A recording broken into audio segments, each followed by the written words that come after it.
ಲಾರಿಯ tyre ಕದಿಯುತ್ತಿದ್ದ ಅಂತಾರಾಜ್ಯ ಕದೀಮರು ಮಹಾರಾಷ್ಟ್ರ ಮೂಲದ ಶ್ಯಾಮ್ ಶಂಕರ್, ಆಕಾಶ್ ಬಪ್ಪಶಿಂದೆ ಹಾಗೂ ಅಮೂಲ್ ರಾಮ್ ಕಳೆ ಇವರನ್ನು ಪೊಲೀಸರು ಬಂಧಿಸಿದ್ದಾರೆ. ಬೈಂದೂರು ಪೊಲೀಸರ ಕಾರ್ಯಾಚರಣೆ 2 ದಿನದ ಹಿಂದೆಯಷ್ಟೇ ಶಿರೂರು ಟೋಲ್ ಗೇಟ್ ಬಳಿ ಲಾರಿಯ ಕಳವು ಕಾರ್ಯ ನಡೆದಿತ್ತು. ಮಂಪರು ಭರಿಸುವ ಸ್ಪ್ರೇ ಹೊಡೆದು ಕ್ಷಣ ಮಾತ್ರದಲ್ಲಿ 5 ಟೈರ್ಗಳನ್ನು ಕಳವು ಮಾಡಲಾಗಿತ್ತು. ಅಂಕೋಲ ಮೂಲದ ಪುರುಷೋತ್ತಮ್ ಮತ್ತು ತಮ್ಮ ಹೊಸ ಲಾರಿಯನ್ನು ಟೋಲ್ಗೇಟ್ ಬಳಿ ನಿಲ್ಲಿಸಿ ವಿಶ್ರಾಂತಿಗೆ ಜಾರಿದ್ರು. ಈ ಸಂದರ್ಭ ತಡರಾತ್ರಿ ಸ್ಪ್ರೇ ಹೊಡೆದು ಟೈರ್ ಕದ್ದು ಪರಾರಿಯಾಗಿದ್ರು ಈ 3 ಖದೀಮರು. ಇವರನ್ನು ಪೊಲೀಸರು ಪತ್ತೆ ಹಚ್ಚಿ ಬಂಧಿಸಿದ್ದಾರೆ.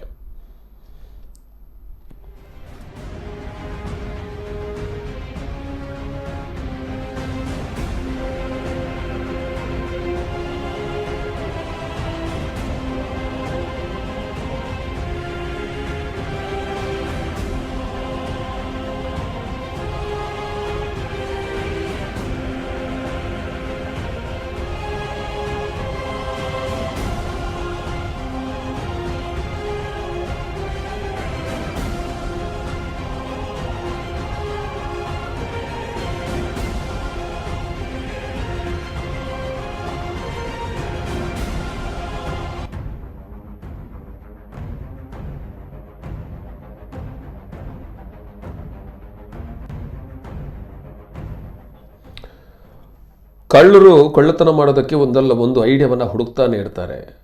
ಈ ಟೈರ್ ಕದಿಯೋದಕ್ಕೆ ಅವರು ಬಳಸಿದ್ದು ಲಾರಿಯಲ್ಲಿ ಮಲಗಿರುವಂತಹ ಡ್ರೈವರ್ ಮತ್ತು ಕ್ಲೀನರ್ಗೆ ಸ್ಪ್ರೇಯನ್ನು ಬಳಸೋದು, ಅದರ ಮೂಲಕ ಅವರಿಗೆ ಮಂಪರು ಬರೋ ಥರ ಮಾಡೋದು, ಬಳಿಕ ಟೈರ್ಗಳನ್ನು ಕದಿಯೋದು. ಒಟ್ಟಾರೆಯಾಗಿ